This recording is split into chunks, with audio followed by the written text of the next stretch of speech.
You can't marry our daughter, they said. But the dragon princess had already claimed the human.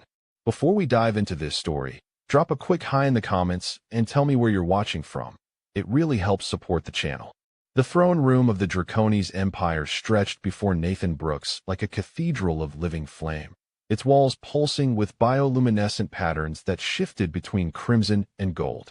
He stood there in his simple mechanics coveralls, grease still visible under his fingernails, facing beings who could incinerate him with a single breath, and all he could think about was how her hand had felt in his 3 nights ago when she'd whispered those 3 words that changed everything.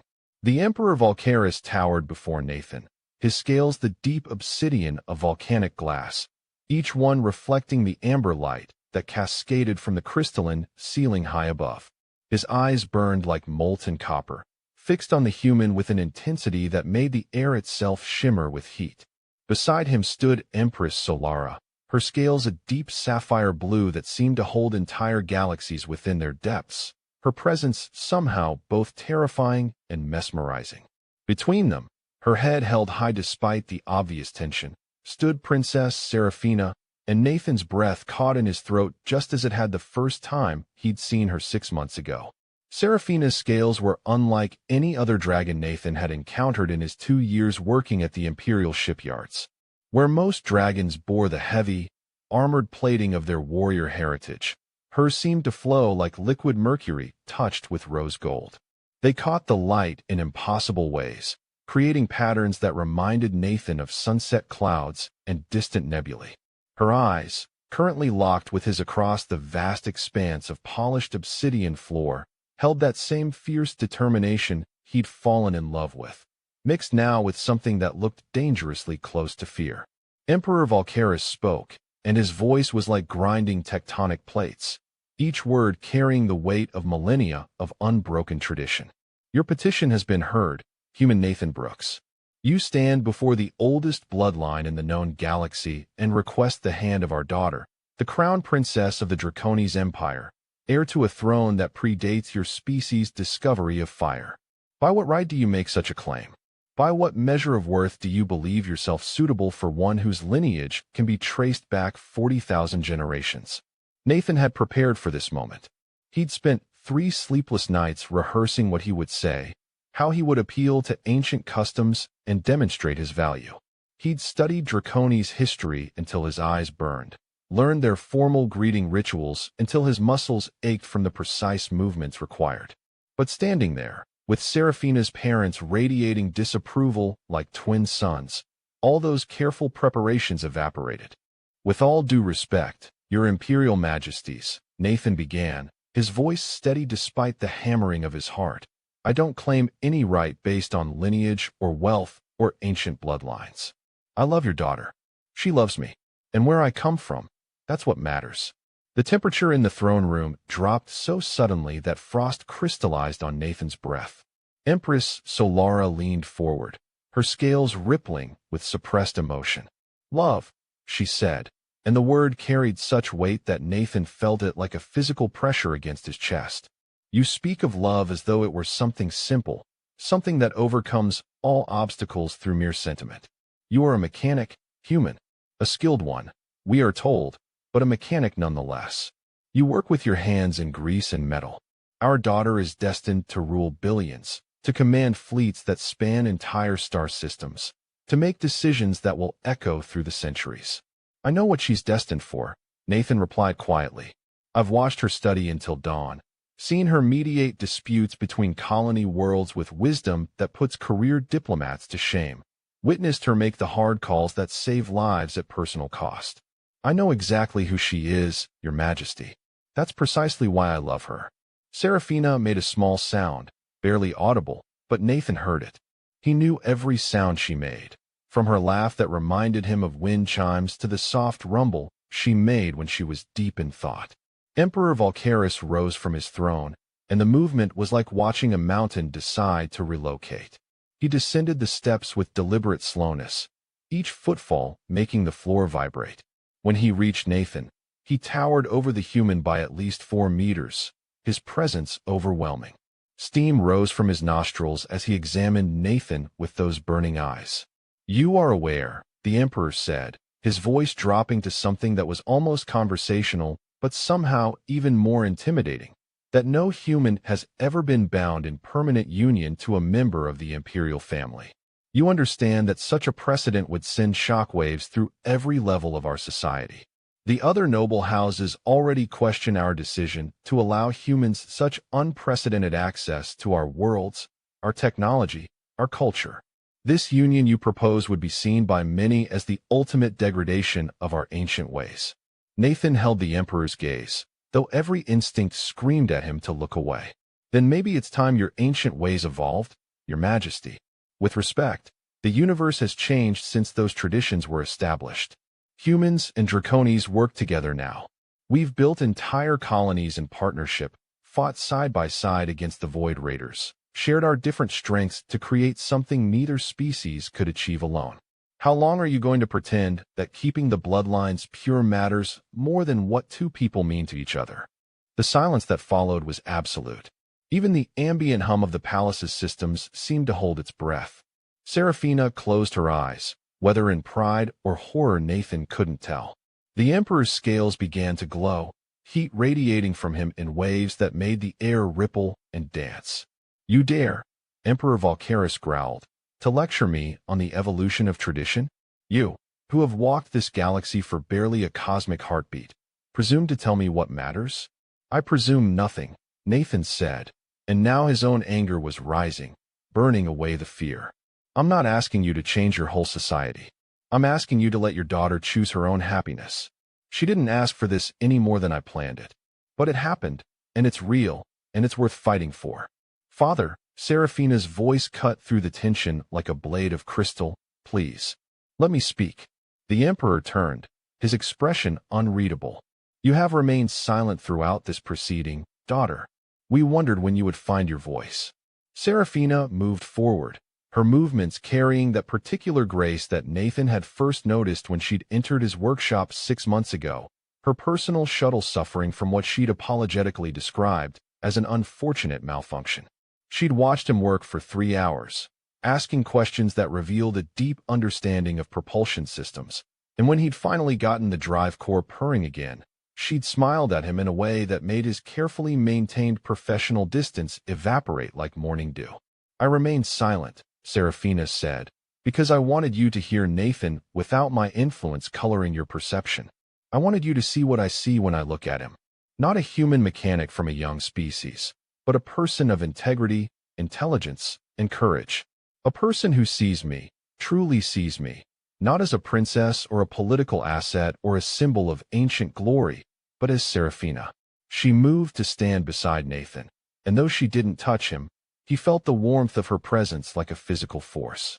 When I asked Nathan to petition for formal courtship rights, I knew what I was asking of him. I knew he would face this, face you, face the scrutiny of the entire noble court. I knew the other houses would see it as scandal, that the conservative factions would call it degeneracy, that some would even claim I was somehow compromised or enchanted. I asked him anyway, because I love him, and because I believe that what we have is worth any price. Empress Solara spoke, her voice softer now, but no less intense. Seraphina, my daughter, my precious flame, you are young. A mere 230 cycles. You have not yet seen how the universe can change, how passion can fade when faced with the grinding reality of centuries. This human, this Nathan, he will age and die while you are still in what we consider young adulthood. Have you truly considered what that means? Nathan felt his stomach twist. This was the argument he'd dreaded most, the one truth he couldn't argue against. He was 28 standard years old. In the best case, with modern medicine, he might live to see 120, maybe 140 if he was exceptionally lucky. Seraphina would live for thousands of years. Their time together would be, for her, barely a heartbeat. I have considered it, Mother, Seraphina said quietly. I have thought of little else. Every moment I spend with Nathan is precious because I know our time is limited.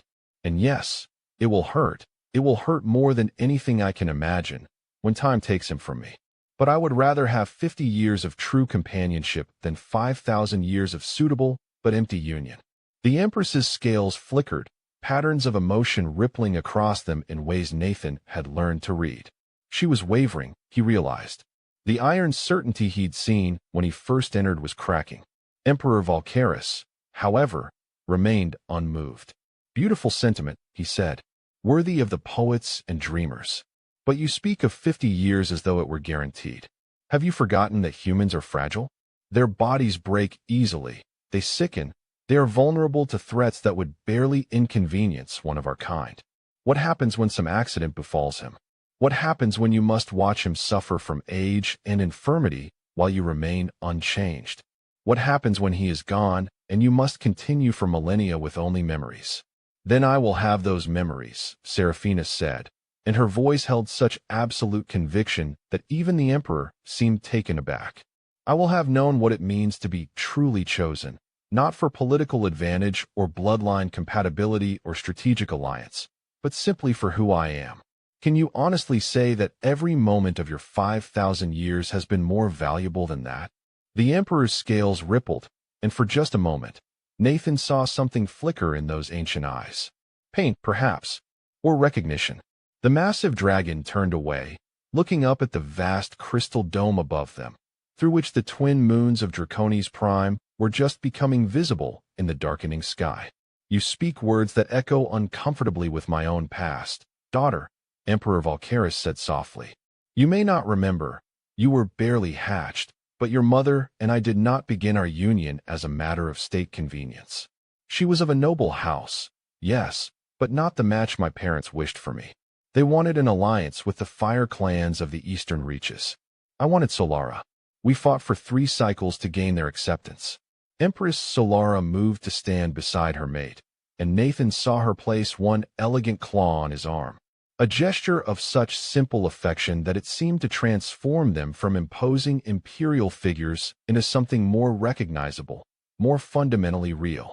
We remember the pain of being told our feelings were unsuitable, the Empress said.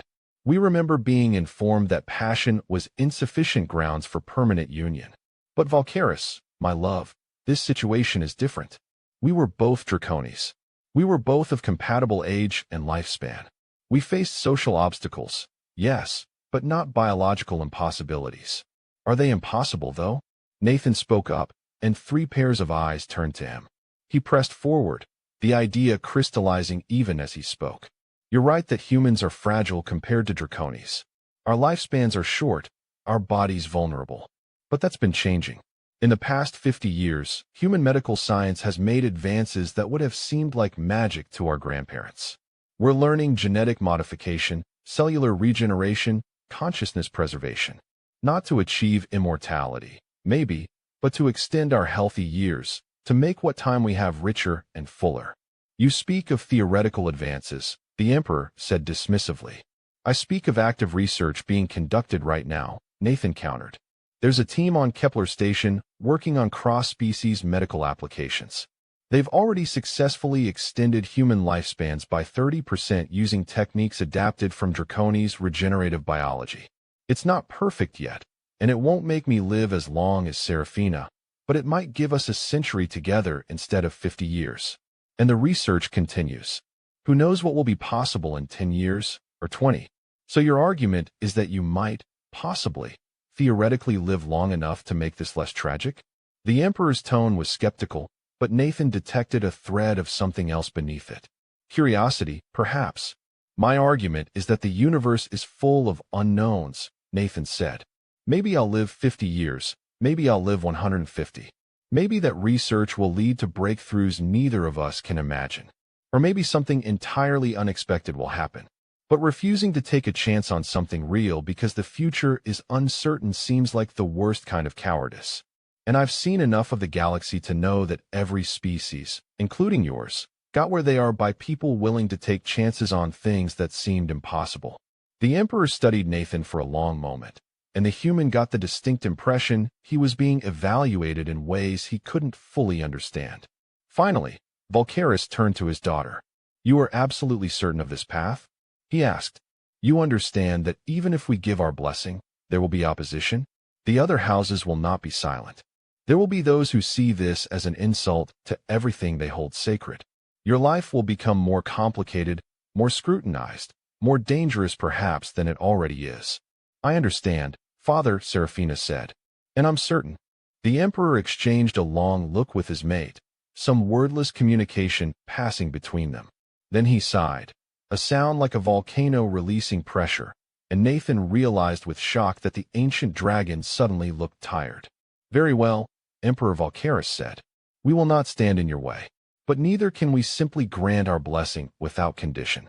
You wish to prove yourself worthy of our daughter, human Nathan Brooks? Then you will undergo the trial of proving. Nathan felt his blood go cold. He'd read about the trial of proving during his research.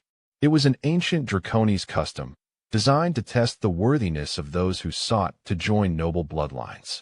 The specific trials varied, tailored to test the particular weaknesses of the supplicant. And historically, the failure rate for those attempting to join the imperial family was approximately 90%. Father, no, Seraphina protested. The trial of proving is archaic, it's barbaric, it was never meant for situations like this.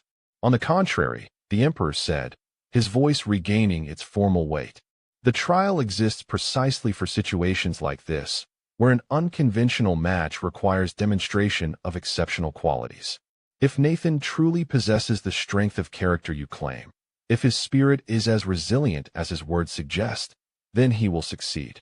And if he fails, well, that will answer the question of his suitability more definitively than any argument.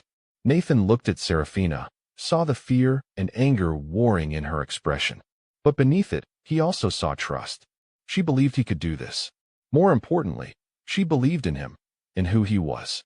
And that made the choice simple. I accept, Nathan said firmly. Whatever the trial requires, I'll face it. You don't even know what it will entail, the Empress said, and there was something like concern in her voice now. Doesn't matter, Nathan replied. I came here to prove I'm worthy of your daughter's love. If facing a trial is what it takes, then that's what I'll do. The Emperor's expression was unreadable, but Nathan thought he detected the faintest hint of approval in those burning eyes. So be it. The trial of proving will commence in 3 days' time. You will be given access to our historical archives to prepare, though I suspect much of what you face will require qualities that cannot be learned from books. We will reconvene here at dawn on the 3rd day. He raised one massive claw, and the air shimmered as a holographic display materialized before them. But understand this, human. The trial is not simply a formality. It is a genuine test, and it may require you to risk the very life you hope to share with our daughter. If you have doubts, now is the moment to voice them. Nathan looked up at the towering figure of the Emperor, then at the Empress with her galaxy-deep eyes, and finally at Seraphina, who watched him with such intensity that he felt it like a physical touch. No doubts, he said quietly. Not about this. The Emperor nodded slowly. Then you are dismissed. Use these 3 days wisely. As Nathan turned to leave, Seraphina moved to follow him, but her father's voice stopped her. You will remain, daughter. There are matters we must discuss regarding the trial and what comes after, regardless of outcome. Nathan caught Seraphina's eye one last time before the massive doors of the throne room began to close. She mouthed 3 words that he'd heard her say only a handful of times, each one precious beyond measure. I love you. He mouthed them back, committing the image of her to memory as though he might never see her again. The doors closed with a sound like destiny's sealing, and Nathan found himself in the vast corridors of the Imperial Palace, alone with his thoughts and a crushing weight of what he'd just agreed to. A voice spoke from the shadows, making him jump. That was either the bravest or the most foolish thing I've witnessed in 3 centuries. Nathan spun to find a Draconis emerging from an alcove he hadn't noticed. This dragon was smaller than the Emperor, but still impressive, his scales a deep emerald green that seemed to absorb light rather than reflect it. He wore the insignia of the Imperial Guard on a baldric across his chest. Captain Theron, Nathan said, recognizing the dragon who served as head of palace security. He and Nathan had developed a cordial relationship during his months of visiting Seraphina. I'm going with Brave, if you don't mind. Theron's expression, insofar as Nathan had learned to read Draconis' expressions, seemed amused. I was present for the entire audience, though you likely didn't notice me. It's my job to be unnoticed. I must say, you handled the Emperor better than most nobles would have. He respects directness, even when it borders on insolence. Is that a compliment or a warning? Nathan asked as they began walking down the corridor. Both, Theron said. Come, I'll escort you to the archives. The Emperor granted you access, and I suspect you'll want to begin preparing immediately. As they walked, Nathan's mind was already racing ahead to what the trial might entail. What can you tell me about it? About what I should expect? Theron was silent for a moment, his claws clicking on the polished stone floor. The trial of proving is tailored to the individual, he finally said. It will test your weaknesses, yes, but also challenge your strengths. It's designed to reveal who you truly are under pressure. The details vary, but I can tell you this. It will almost certainly involve 3 components. A test of physical capability, to see if your body can endure what life among us demands. A test of mental acuity, to see if your mind can navigate our complexities. And a test of character, to see if your spirit is truly compatible with our princess. That's remarkably unhelpful, Nathan said, but without rancor. It's intentionally so, Theron replied. The trial loses its value if you know exactly what to expect. But I will offer you this advice. Don't try to be Draconis. You'll fail. The point isn't to prove you can match us in our strengths, but to demonstrate that your different strengths have value. They reached a massive door carved with intricate scenes of Draconis' history, battles and treaties, and great moments of cultural achievement rendered in such detail that Nathan could have studied it for hours. Theron placed his claw on a bioscanner, and the door swung open to reveal a chamber that made Nathan's breath catch. The Imperial Archives stretched before him like something from a dream. Crystalline data storage units rose in spiraling towers that disappeared into shadow far above. Holographic displays floated through the air like luminescent jellyfish, each one containing centuries of accumulated knowledge. The air itself seemed to hum with information, with the weight of 40,000 generations of recorded history. You have 3 days, Theron said. The terminals will respond to your voice commands, and you have unrestricted access to historical records of previous trials. I suggest you focus on those involving non-Draconis supplicants, though there are few of those. Theron, Nathan said as the captain turned to leave, why are you helping me? You serve the Emperor. You're part of the establishment I'm essentially challenging. The Emerald Dragon paused, looking back over his shoulder. I serve the Imperial family, he corrected gently. That includes the princess. And I've been watching her for the past 6 months, seeing how she lights up when you're near, how she laughs more freely, how she's grown more confident in her own judgment. My duty is to her well-being, and you make her happy. So yes, I'm helping you. Within the bounds of my duty and honor, I'm helping you. He left then, the doors closing behind him, and Nathan was alone in an ocean of alien knowledge with 3 days to prepare for a trial that might kill him. He didn't waste time being overwhelmed. That was a luxury he couldn't afford. Instead, Nathan moved to the nearest terminal and spoke clearly. Show me records of previous trials of proving, specifically those involving supplicants attempting to join the Imperial family.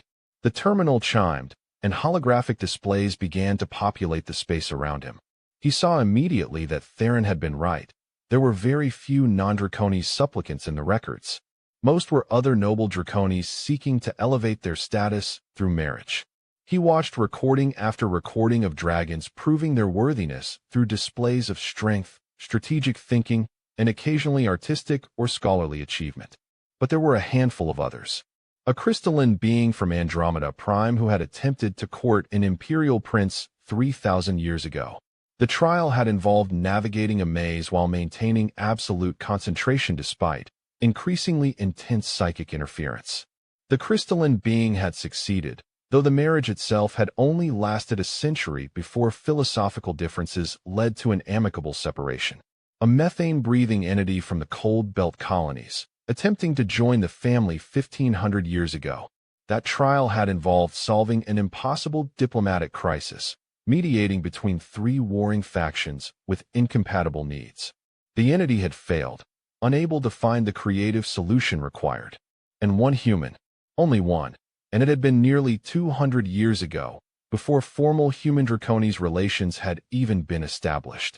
A human explorer named Victoria Lane who had, according to the records, saved the life of a young imperial cousin during a scientific expedition to a hostile world.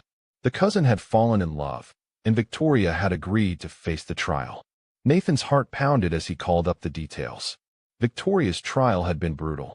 She'd been required to survive alone on a hostile moon for 30 days with minimal equipment, demonstrating both physical resilience and mental fortitude.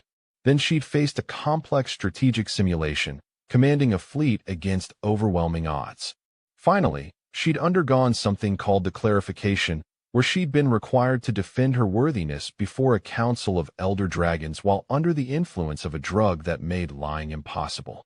She had failed the strategic simulation, unable to think in the three-dimensional spatial terms that came naturally to flying draconis. The marriage had been denied.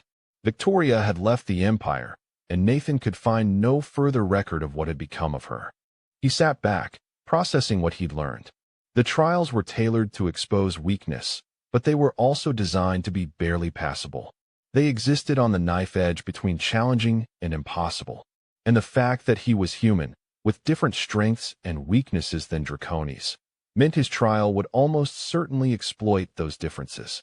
Nathan spent the first day reviewing every trial he could find, looking for patterns, for commonalities, for insights into the draconis' mindset that designed these tests. He ate occasionally, when his body reminded him, and drank water brought by silent palace servants who appeared and vanished like ghosts. He didn't sleep that first night, too wired on adrenaline and determination. The second day, he shifted focus to studying draconis' philosophy and values. If he was going to prove himself worthy of Seraphina, he needed to understand what worthiness meant in their cultural context. He dove deep into texts on honor, duty, and the concept they called kerithos, which roughly translated to soul fire, the essential quality that made a being truly alive and valuable. According to draconis' philosophy, kerithos couldn't be measured by simple metrics like strength or intelligence. It was the sum total of a being's capacity for growth, for resilience, for contributing something meaningful to the universe. Every being possessed kerithos, but it could be nurtured or neglected, grown or diminished. The trial of proving was designed to reveal the true state of a supplicant's kerithos. Nathan found that concept strangely comforting. It meant he wasn't being tested simply on whether he could match draconis' capabilities, but on whether his essential self, his soul fire, burned bright enough and true enough to complement Seraphina's. On the second night, he finally allowed himself to sleep, curling up in a corner of the archives wrapped in a thermal blanket provided by those silent servants. He dreamed of Seraphina, of the first time she'd kissed him 3 months into their relationship, transforming from her massive natural form into the smaller humanoid shape some draconis could assume. He'd been terrified he would do something wrong, handle her too roughly or too tentatively, but she'd laughed at his nervousness and told him to stop overthinking. "Just be yourself, Nathan," she'd said. "That's all I've ever wanted." He woke on the third day with those words echoing in his mind. "That's all I've ever wanted. Be yourself. Don't try to be draconis." The advice aligned, as though the universe was trying to tell him something. Nathan spent the final day not studying trials or philosophy, but reviewing his own life. He thought about growing up on Earth, in the sprawling arcology of New Chicago, the son of 2 factory workers who'd been delighted when their son showed an aptitude for engineering. He thought about his training, the long nights learning to feel what was wrong with a machine just by listening to it. He thought about joining the Colonial Shipwright program, about the first time he'd seen a real draconis vessel and been awed by the elegant fusion of art and function. He thought about every challenge he'd ever faced, every problem he'd solved not through superior strength or ancient wisdom, but through sheer stubborn refusal to accept that something couldn't be fixed. That was his strength, he realized. Not power or longevity or tradition, but adaptability. The human gift for looking at something broken and figuring out how to make it work. When the dawn of the third day arrived, Nathan felt as ready as he could be. He'd showered and changed into clean clothes, the most formal outfit he owned, which still felt inadequate for an imperial trial. He made his way back to the throne room, where servants directed him to a different chamber, one he hadn't seen before. This room was smaller but no less impressive, its walls lined with what appeared to be viewing screens currently displaying abstract patterns. Emperor Valkaris and Empress Solara were already present, along with Seraphina and a collection of other dragons Nathan didn't recognize, presumably nobles and officials whose presence was required for an official trial. Seraphina's eyes met his across the chamber, and Nathan saw such a mixture of emotions there that it made his chest ache. Fear for him, pride in him, love that needed no words. He gave her the smallest nod, a promise that he would do everything in his power to succeed. Human Nathan Brooks, Emperor Volcaris, intoned formally, you stand ready to face the trial of proving. You seek the right to formally court Princess Seraphina, heir to the throne of the Draconis Empire, and have accepted that you must demonstrate your worthiness through ordeal. Do you continue to consent freely to this trial? I do, Nathan said, his voice steady. Then let it be known that the trial shall consist of 3 challenges, as is traditional. The Emperor gestured, and the abstract patterns on the walls resolved into clear images. You will face the challenge of endurance, to test your physical capacity. You will face the challenge of wisdom, to test your mental acuity. And you will face the challenge of heart, to test the truth of your character. Success in all 3 is required. Failure in any will result in denial of your petition. Nathan nodded. He'd expected nothing less. The first challenge begins immediately, the Emperor said, and one wall of the chamber simply vanished, revealing a passageway beyond. You will enter the crucible of ascending flames. It is a course designed to test the limits of physical capability. For a Draconis, fire is life, it sustains and strengthens us. For you it is deadly.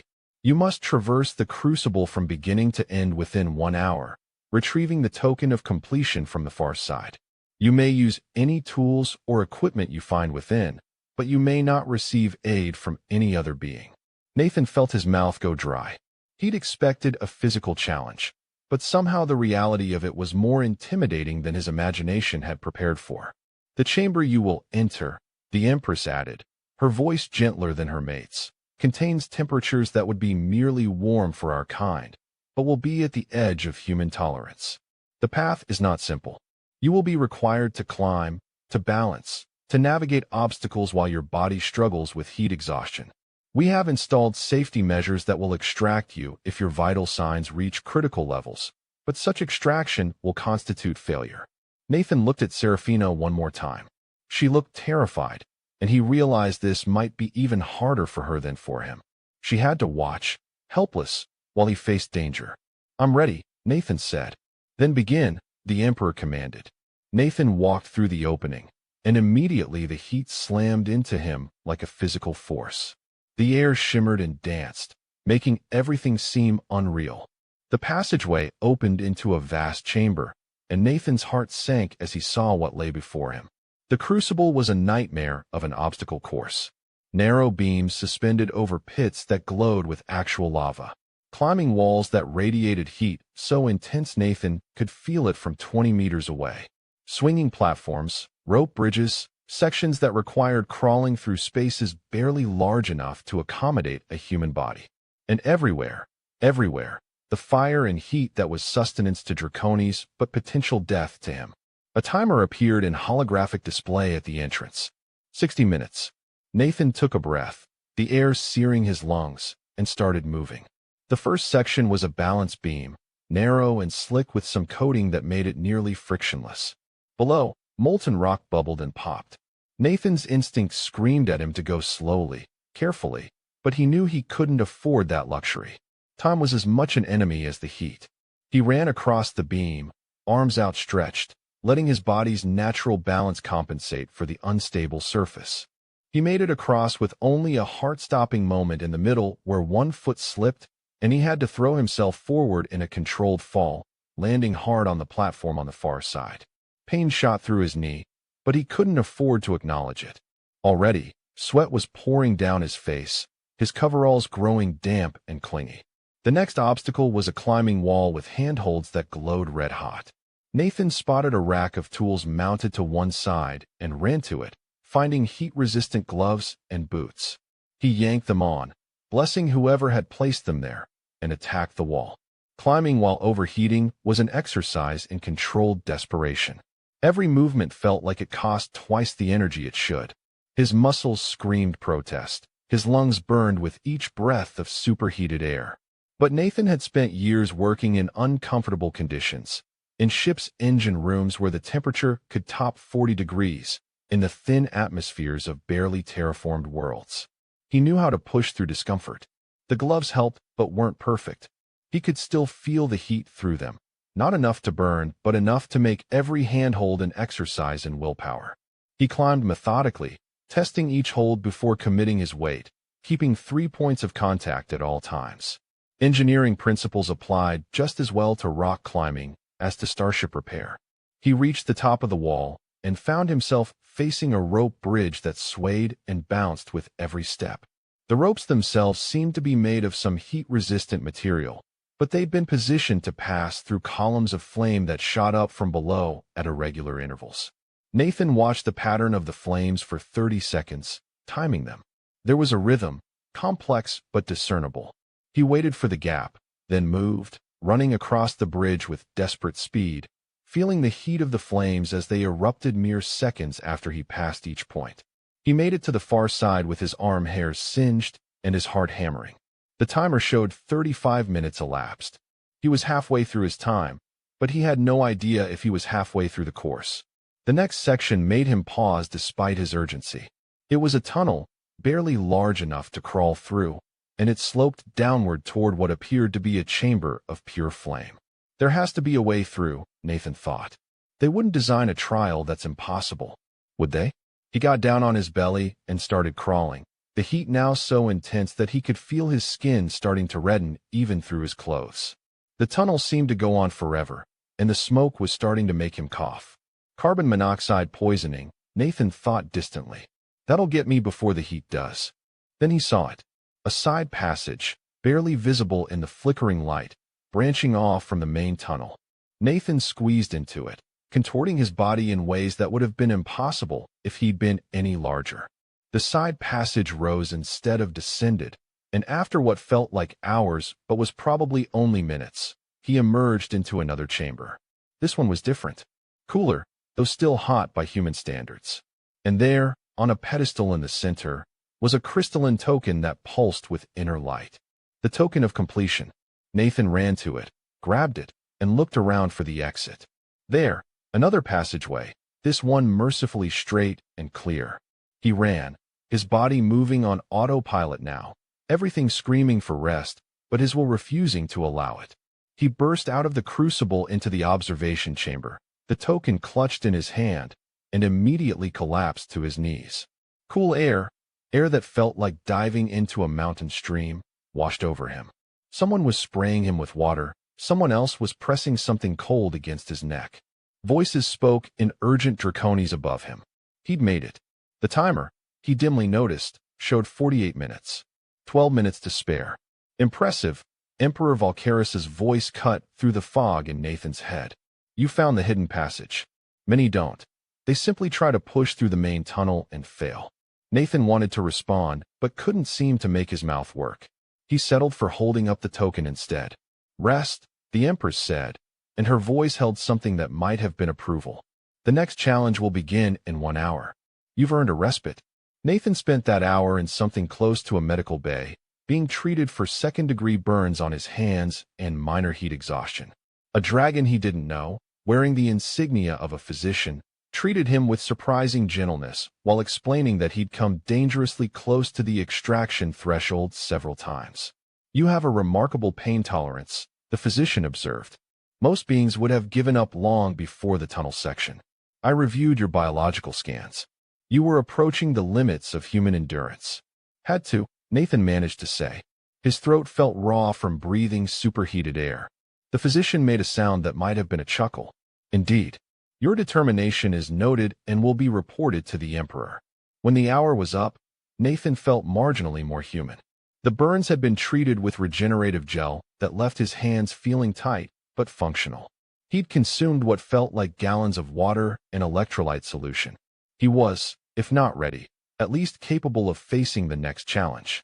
He returned to the observation chamber to find the assembled nobles looking at him with expressions he couldn't quite read. Surprise, perhaps, or respect. Seraphina's face showed naked relief, and he gave her a small smile to let her know he was okay. The second challenge, Emperor Valkyris announced, is the challenge of wisdom. You will face a problem that has vexed our finest military minds. It is a tactical simulation, designed to be solved only through insight and creative thinking. The walls of the chamber transformed again, this time showing a star map.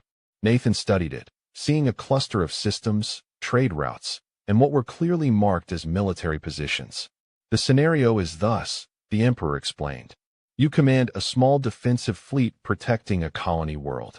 An enemy force, vastly superior in numbers and firepower, is approaching. Your reinforcements are 3 days away. Standard tactics suggest you should evacuate the colony and retreat, preserving your ships for future engagements. However, the colony contains critical infrastructure that took decades to build and houses research that could change the balance of power if it fell into enemy hands. You must either defend the indefensible or find an alternative that preserves both your forces and the colony's strategic value. Nathan felt his exhaustion trying to drag at his thoughts, but he pushed it aside. This was his element. Not physical endurance, but problem-solving. He'd spent his entire career finding solutions that others said were impossible. He studied the map, really studied it, looking at terrain, orbital mechanics, the specific composition of both fleets. Questions formed in his mind. Can I ask questions about the scenario? He said. You may, the Emperor replied. Though be aware that excessive questioning may indicate indecisiveness. Nathan ignored the veiled criticism. What's the tech level of the enemy? Do they have faster-than-light sensors? Or are they limited to light-speed detection? A brief pause. Limited to light-speed detection. A known raider group. Well-equipped, but not cutting-edge. Nathan nodded, something clicking into place. And the colony world, does it have any natural satellite large enough to mask ship signatures? Yes, the display showed. A large moon, tidally locked, with significant metallic content that could interfere with sensors. Okay, Nathan said, his mind now racing. Here's what I'd do. First, I wouldn't evacuate the full colony. I'd create the appearance of evacuation, making it loud and obvious, while actually evacuating only non-essential personnel through covert means. The enemy is looking for a target worth the effort of attacking. If they think the colony is already abandoned, it becomes less strategically valuable to them. Clever misdirection, Empress Solara observed. But ultimately delay, not solution. They will still arrive and discover the ruse. That's where the moon comes in, Nathan continued, warming to his plan. I'd position my fleet behind the moon, completely dark and silent. No power signatures, no emissions. The metallic content masks our presence. When the enemy fleet arrives and begins scanning what they believe is an abandoned or minimally defended colony, I'd use the colony's remaining automated defense systems, not to fight, but to create false signatures. Make them think there's a larger force present than actually exists, or better yet, make them believe the valuable research has already been moved. And then, the Emperor's tone was skeptical but engaged. Then I'd wait. Raiders are opportunistic. If they believe the prize isn't there and they're facing unknown opposition, their most likely response is to withdraw and seek easier targets. But if they commit to searching or engaging, that's when my ships move. We hit them from behind while they're focused on the colony, using the moon's gravity well to slingshot into attack position. We don't need to destroy them, just damage them enough that continuing the attack becomes more costly than withdrawing. There was a long silence in the chamber. Nathan watched the assembled nobles exchange looks he couldn't interpret. You would gamble everything on your reading of enemy psychology, the Emperor finally said. No, Nathan replied. I'd gamble on understanding that raiders think like business people. They're not ideological enemies, they're resource extractors. Change the cost-benefit analysis and they'll change their behavior. And if I'm wrong, if they commit anyway, then I've still put my fleet in position for a surprise attack with tactical advantages they weren't expecting. It's not perfect, but it's better odds than a straight fight we'd definitely lose. The Emperor looked at his mate, and Nathan saw something pass between them. Then Valkyris turned back to Nathan. In 300 years of using this simulation, you are the first non-Draconis to propose that solution. Most attempt to fight cleverly or retreat strategically, but they think in terms of military outcomes. You thought in terms of psychology and economics. It is, the Emperor paused, and Nathan could have sworn he saw approval in those ancient eyes, precisely the kind of innovative thinking that has made humanity such formidable allies and such concerning potential enemies. Does that mean I passed? Nathan asked. It means you demonstrated wisdom, the Empress said. Whether you have passed the trial in its entirety remains to be seen. There is still the third challenge.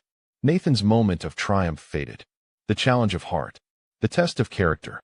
In some ways, he dreaded this more than the physical or mental challenges. Those he could prepare for, could tackle with tangible skills. But how did you prove the contents of your soul? You will be given 1 hour to rest, the Emperor said. Then the final challenge will begin. This time, Nathan was taken to an actual chamber, a room with a simple bed where he could lie down. He didn't think he'd sleep, his mind was too active, but exhaustion claimed him almost immediately. He dreamed again of Serafina, but this time the dream was strange and unsettling. She was calling to him across a vast distance, but every step he took toward her seemed to make her farther away. He woke disoriented, and found Captain Theron standing in the doorway. It's time, the Emerald Dragon said quietly. Nathan followed him back to the observation chamber, which had transformed once more. This time it was simpler, more intimate. The assembled nobles were gone. Only the Emperor, the Empress, and Serafina remained. The final challenge, Emperor Volcaris said, and his voice was softer now, almost gentle, is the simplest and the most difficult. The challenge of heart requires absolute honesty. You will be given a choice, and your answer will reveal the truth of who you are. He gestured, and a holographic display materialized before Nathan. It showed 2 paths, like something from an ancient mythology tale. On your left, the Emperor said, we offer you what you have asked for. Permission to formally court our daughter. We will give our blessing, despite our reservations. You may pursue a relationship with Serafina without impediment from us. But know this, you will face opposition from the other noble houses. There will be those who see you as an interloper, who will work to undermine you at every turn. Your presence in Serafina's life will complicate her path to the throne, will make her reign more difficult when it eventually comes. You will be a source of controversy and conflict for as long as you live. The display on the left showed scenes of Nathan and Serafina together, but shadowed by arguing nobles, political maneuvering, public controversy. It was a future of love, but also struggle. On your right, Volcaris continued, we offer you an alternative. We have been speaking with the humans of the Kepler Station Research Facility. They have agreed to accept you into their program, the one researching life extension and cross-species medical applications. You would become a test subject, a pioneer. The process is not guaranteed to succeed, and it carries risks, but if it works, you could extend your natural lifespan significantly. Enough, perhaps, to be with Serafina for centuries rather than decades. The display on the right showed Nathan in a laboratory, surrounded by equipment and scientists, then emerging to reunite with Serafina years later, both of them unchanged. But there is a cost, the Empress said, taking over the explanation. The research requires years of dedication. You would need to leave immediately to commit yourself fully to the program for a minimum of 5 years, possibly longer. You would not be able to maintain contact with Serafina during that time. The procedures require isolation, focus, freedom from emotional complications that could skew results. You would be choosing the possibility of a longer future together over the certainty of the present. Nathan felt his world tilt. This wasn't a test of character. This was an impossible choice. Love now, with all its complications, or sacrifice the present for a possible better future. This is the challenge of heart, the Emperor said. Do you choose your happiness in the moment, knowing it will be brief and difficult? Or do you choose the harder path, the sacrifice of present joy for potential long-term benefit? There is no wrong answer, Nathan Brooks. Only the answer that reveals your true priorities. Nathan looked at Serafina and saw that she was crying. Silent tears rolled down her face, shimmering with an inner light that he'd learned meant deep emotion for Draconis. She wasn't allowed to speak, he realized. This decision had to be his alone. He thought about everything he'd been through in the past 3 days. The research, the pain, the problem-solving. He thought about what he'd learned about Draconis' culture, about Corythos, about the soul fire that defined a being's worth. And he knew his answer. This isn't actually a choice about Serafina at all, Nathan said quietly. It's about me. You're asking whether I'm the kind of person who sacrifices the present for an uncertain future, or the kind who grabs happiness while it's available. You're asking what I value most. The Emperor's expression was unreadable. And what do you value most? I value honesty, Nathan said. And the honest truth is that 5 years of research might give me a longer life, but it won't make the time I have more meaningful. You told me this challenge would reveal my character. Well, my character is that I don't postpone living. I don't put off the important things for the convenient time. I've watched too many people do that. Wait for the right moment that never comes. Sacrifice the real for the theoretical. He turned to face the Emperor and Empress directly. I choose the left path. I choose to be with your daughter now, to face whatever controversies and difficulties that brings, because that's the only way to actually live. Not carefully, not calculated to maximize some theoretical outcome, but fully and presently and real.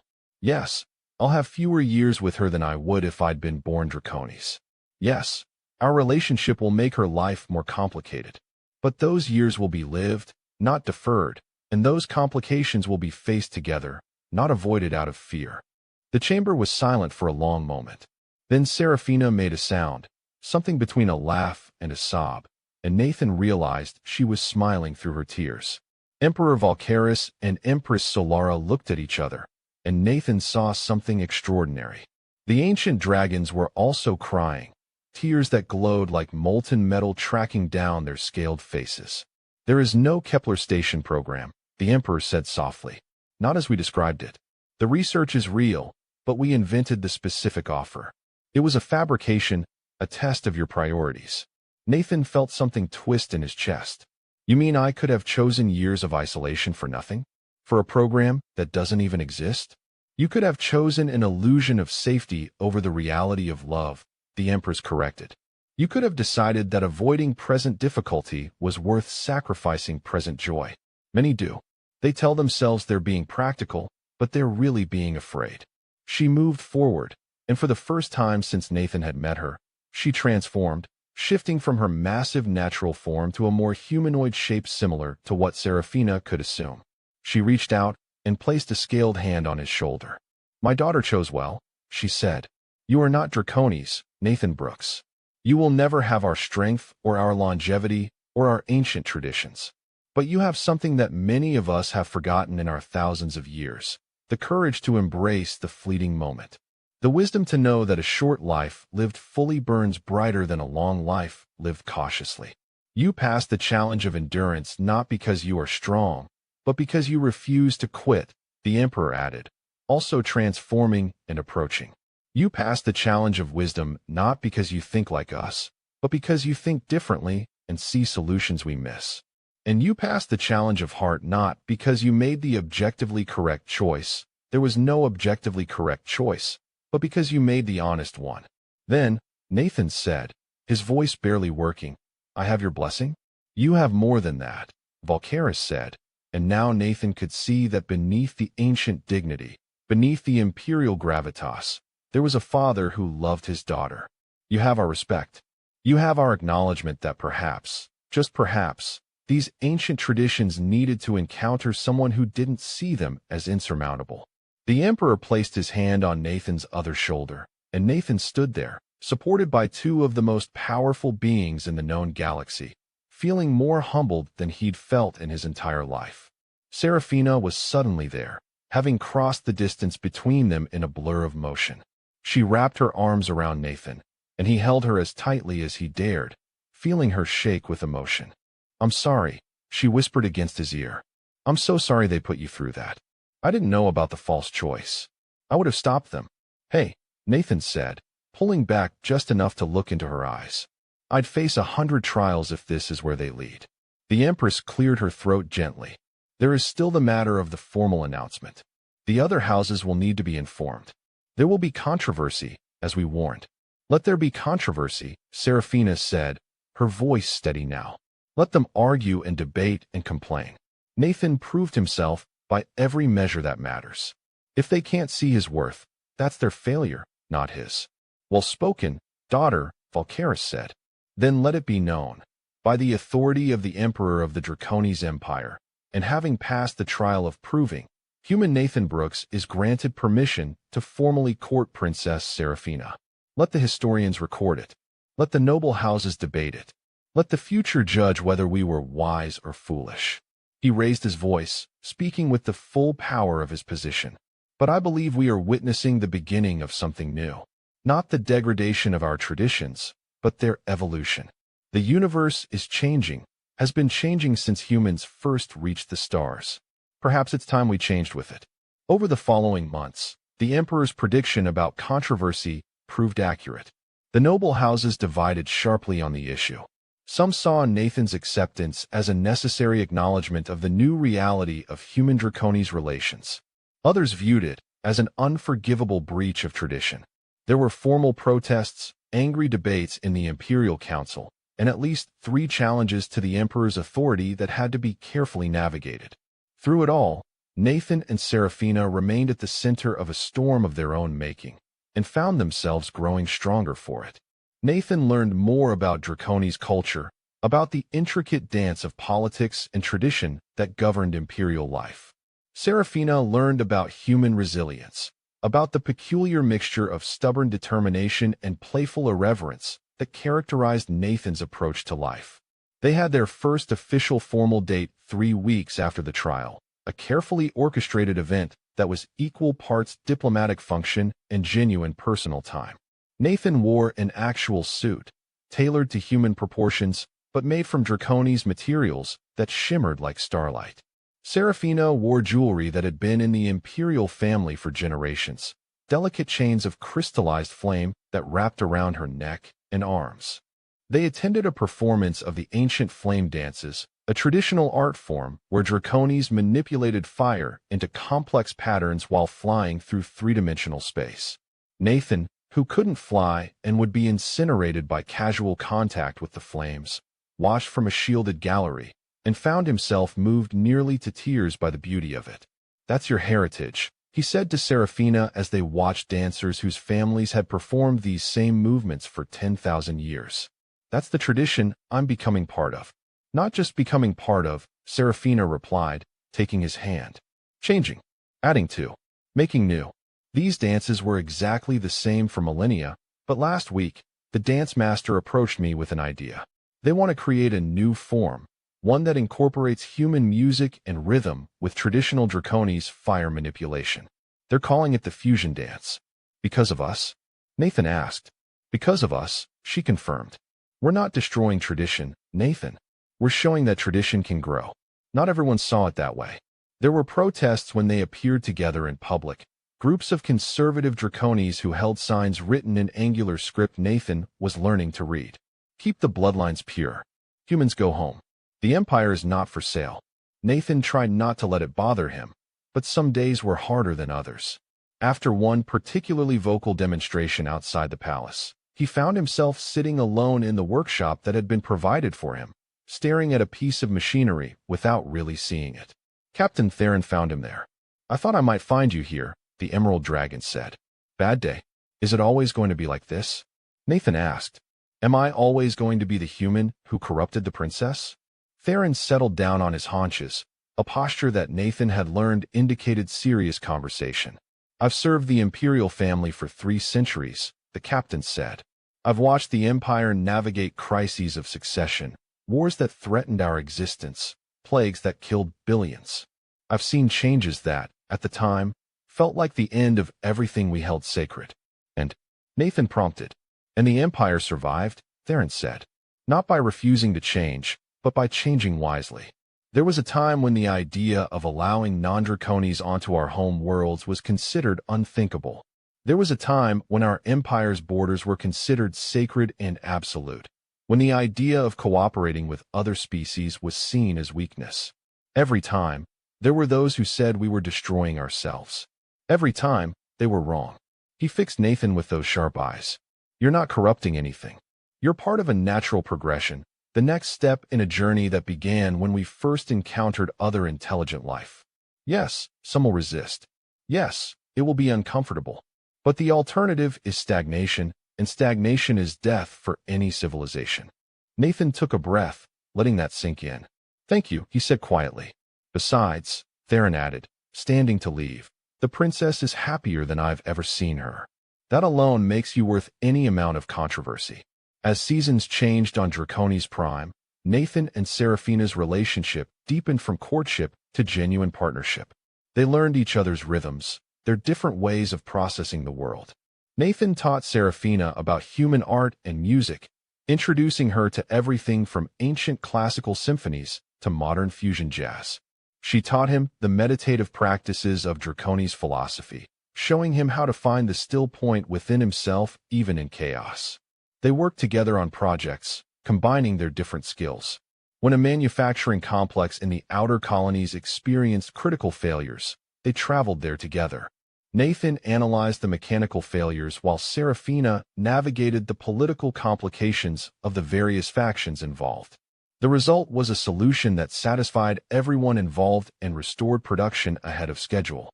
Word of their success spread. Other colonies and facilities began requesting their involvement in complex problems, recognizing that the combination of human technical innovation and Draconis' diplomatic skill created something more effective than either approach alone. They became, without quite intending to, a team. 1 year after the trial of Proving, the Emperor called them both to a private audience. Nathan had learned to read Valkyris better now, and he could see the old dragon was troubled. The political situation has evolved, the Emperor said without preamble. Your relationship is no longer the scandal it once was. Oh, there are still opponents, but they've been marginalized by your demonstrated effectiveness together. The majority of our citizens have accepted, even embraced, the human Draconis bond you represent. That's good, isn't it? Seraphina asked. It is, Solara agreed. But it brings new complications. There are now other human Draconis relationships forming, inspired by yours. This has created pressure to formalize such bonds under imperial law. We need to establish precedents, traditions, legal frameworks for something that has no historical basis. You want us to be the first, Nathan said, understanding. The first official cross-species union recognized under imperial law. We do, Valkyris confirmed. But understand what we're asking. This would be more than a simple marriage ceremony. It would be a state event, a declaration of new policy, a symbolic moment that will be studied by historians for generations. You would be forever the ones who changed the Empire's fundamental understanding of family and bloodline. Nathan and Seraphina looked at each other, and Nathan saw his own feelings reflected in her eyes. Joy mixed with trepidation, excitement with the weight of responsibility. We've already changed the Empire, Seraphina said softly. Making it official just acknowledges the reality. When? Nathan asked. 6 months, the Empress said. That will give us time to prepare appropriately, to navigate the remaining political obstacles, to create ceremonies that honor both human and Draconis traditions. Those 6 months passed in a blur of preparation and negotiation. There were endless discussions about the ceremony itself, about which traditions to include and which to adapt. Nathan learned about the Draconis custom of the flame binding, where partners literally linked their fire, their life force, in a bond that was considered unbreakable. Seraphina learned about human wedding vows, the simple exchange of promises that seemed almost absurdly straightforward compared to the elaborate Draconis rituals. In the end, they created something new, something that borrowed from both cultures. The ceremony would take place at dawn, at the moment when the twin moons set and Draconis Prime's sun rose, symbolizing transition and new beginnings. There would be the flame binding, adapted for Nathan's non-fire nature through the use of specially designed equipment. There would be vows, spoken in both human English and Draconis' primary language. And there would be witnesses from across the Empire and beyond, including, Nathan was stunned to learn, representatives from Earth itself. The day before the ceremony, Nathan's parents arrived from Earth, their first time leaving humanity's home world. Watching them emerge from the shuttle, looking overwhelmed by the alien city around them, Nathan was reminded forcefully of how far he'd come. His mother cried when she saw him, and his father kept looking at the Draconis moving around them with an expression of barely controlled wonder. You're really doing this, his mother said, holding him tight. You're really marrying a dragon princess. I'm really marrying the woman I love, Nathan corrected gently, who happens to be a dragon princess. His father laughed at that. Same boy, he said. always had to do things your own way. Meeting Serafina was an experience Nathan would treasure forever. His mother, all formality forgotten, had immediately started fussing over Serafina's appearance for the next day's ceremony. His father had engaged the princess in a discussion about engineering principles that revealed he had more in common with royalty than anyone might have expected. By the end of the evening, both his parents were completely charmed, and Nathan felt a weight he hadn't fully acknowledged lift from his shoulders. His family approved. His world and hers had found common ground. The ceremony itself was held in the Grand Amphitheater, an open-air structure that could accommodate thousands. Every seat was filled, and holographic recording devices captured every moment for broadcast across the empire and beyond. Nathan stood at the center of an elaborately carved platform, wearing robes that combined human tailoring with Draconis materials, and tried not to think about the billions of beings watching. Then Serafina appeared, and nothing else mattered. She flew in as dawn broke, her scales catching the first light of day and scattering it in 1,000 directions. She'd chosen to remain in her natural form for the ceremony, a decision that Nathan understood was itself significant. She was declaring that he loved her as she truly was, not as a smaller, more human comfortable version. She landed before him, and the crowd fell silent. The ceremony was conducted by the emperor himself, his voice carrying across the amphitheater with perfect clarity. "We stand at a moment of transformation," he began. "What was once thought impossible has become real. What was once considered incompatible has found harmony. We gather to witness not merely a union of two individuals, but a declaration that love recognizes no boundaries save those we impose upon it." The flame binding came next. Nathan wore specially designed equipment that would allow him to participate in the ritual without being incinerated. It involved a complex arrangement of heat-shielded crystals that could absorb and redirect flame, essentially allowing him to touch fire without being burned. Serafina generated a flame from deep within herself, a manifestation of her life force that glowed with inner light.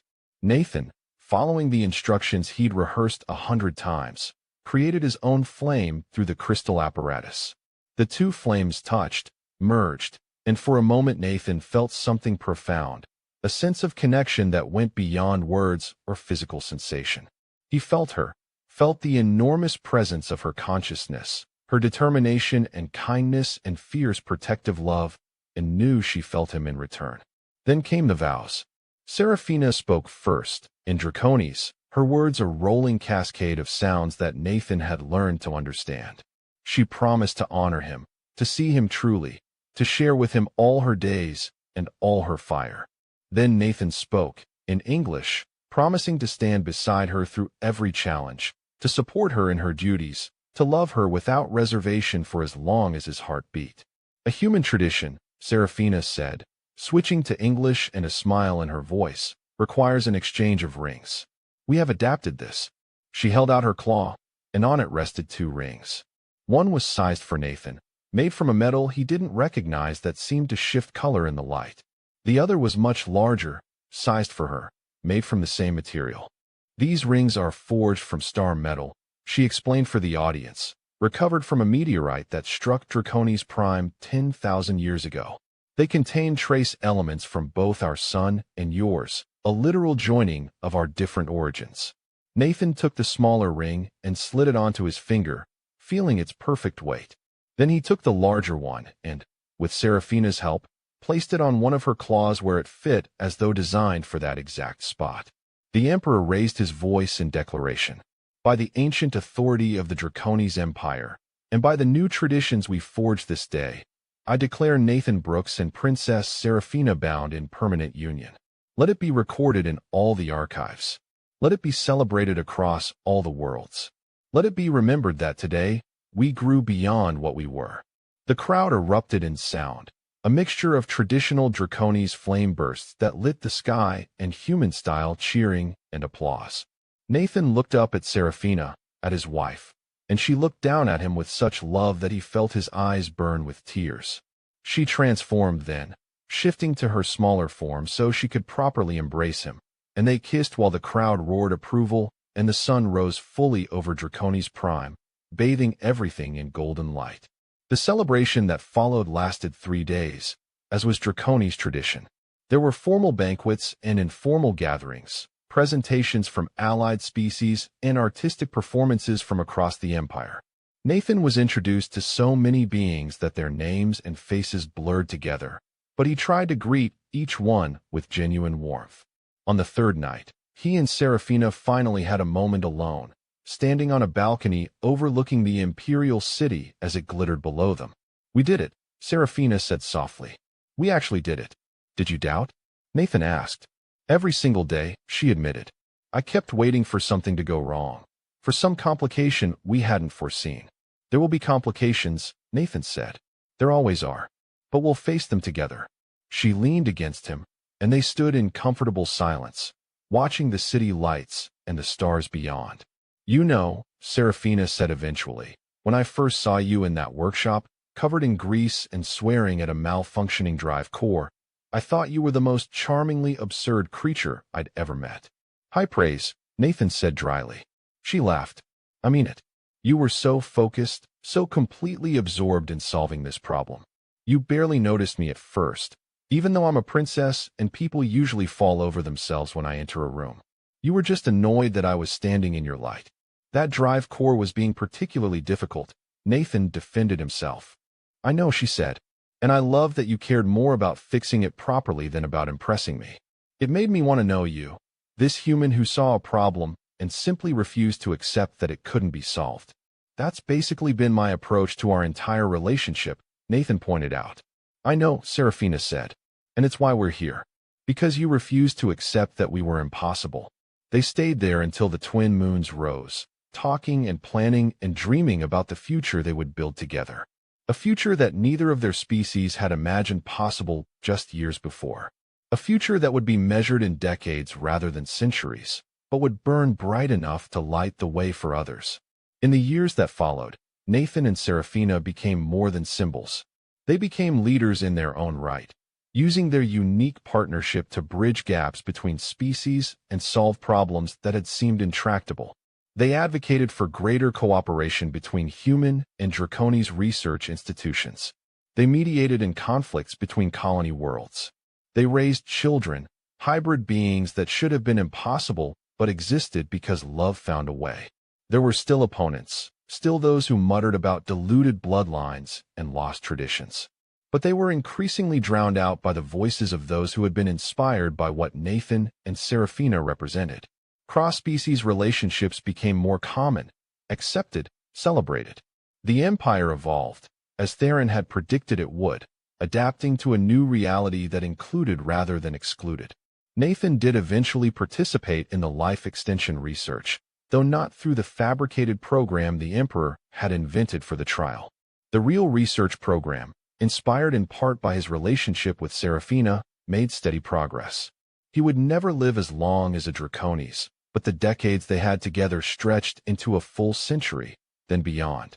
On their 50th anniversary, surrounded by their children and grandchildren, by friends from a dozen different species, by citizens of an empire that had been transformed by their love, Nathan and Seraphina renewed their vows.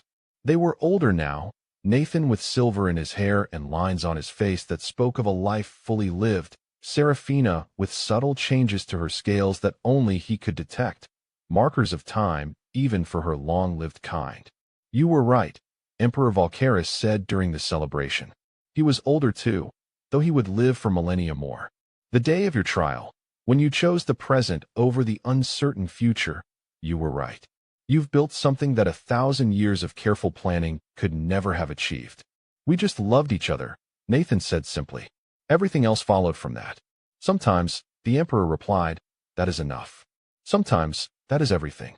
As the celebration wound down and the guests departed, Nathan and Seraphina found themselves once again on that same balcony where they'd stood on their wedding night, looking out at the city that had become their home. "You know," Nathan said, "I've been thinking about what I'd say if I could go back and talk to myself from before I met you. What advice I'd give." "What would you say?" Seraphina asked. "Nothing," Nathan replied. "I wouldn't warn myself about the trials, or the controversies, or the challenges. I wouldn't tell myself that it would be hard. I'd let myself discover all of it naturally, because knowing the difficulty in advance might have made me hesitate. And hesitating might have meant losing this. He gestured at the city, at the life they'd built, at the family they'd created. Wise, Serafina said, though I might go back and tell myself to be less nervous when I first asked you to dinner. You were nervous? Nathan asked in mock surprise. The crown princess of the Draconis Empire was nervous about asking out a mechanic? Terrified, she admitted. I thought you might say no. Never in a million years, Nathan said. From the moment you walked into my workshop, I was lost. They stood together as the night deepened and the stars came out, one by one, filling the sky with light. Somewhere out there, on worlds they'd visited and worlds they'd never see, other beings were looking up at these same stars and maybe, just maybe, taking courage from the story of a mechanic and a princess who refused to accept that love had limits. And that was the end of the story. If you listened all the way to here, don't forget to leave feedback about what you thought of the story in the comments, whether positive or negative. Your feedback helps us improve. Also leave your like and subscribe to the channel for more stories like this one. And I'll leave here on the screen another video that I'm sure you'll like. Big hug, and see you in the next story.